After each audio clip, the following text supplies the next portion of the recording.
Hi friends, వర్షాలు పడినప్పుడైతే చామంతి మొక్కలు పెట్టుకోవడానికి ది బెస్ట్ వెదర్ అని చెప్పొచ్చు. సో నేను మొన్న కట్ చేసి కొమ్మలు పెట్టాను కదండి, ఆ కొమ్మలు కట్ చేసినందుకు ఇంకా గ్రో వచ్చాయి. పక్కకు కూడా మళ్ళీ పిల్లవి కొమ్మలు వస్తాయి కదా, పిలకలు, అవి కూడా వచ్చి గ్రో అయిపోయినాయి.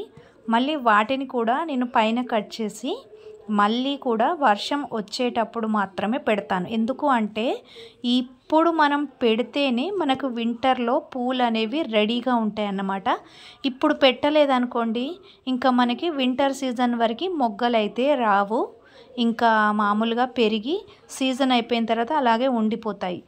ఈ వర్షాకాలంలో అయితే ఇలా మొక్కలు కట్ చేసుకొని పైన కొమ్మలు కట్ చేసుకొని మనము ఒక మట్టిలో కనుక ఇలా గుచ్చినట్లయితే మనకు వింటర్లో కరెక్ట్గా మనకి చలి స్టార్ట్ అవుతుంది కదా, అప్పుడు మొగ్గలు అనేవి స్టార్ట్ అవుతాయి.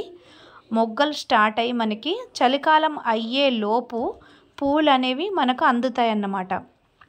కాబట్టి మీరు ఎన్ని గ్రో చేసుకోవాలన్నా కూడా మీకు వర్షాకాలం మాత్రమే కరెక్ట్ టైం అన్నమాట. ఈ వర్షాకాలము ఎన్ని కొమ్మలు తీసి తొట్లలో పెట్టుకుంటే అన్ని మీకు చామంతి చెట్లు అనేవి తయారైపోతాయి.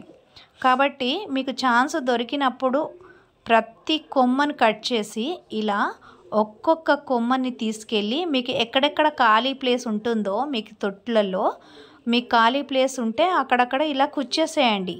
మీకు నెంబర్ ఆఫ్ చామంతి మొక్కలు అనేవి రెడీ అయిపోతాయి.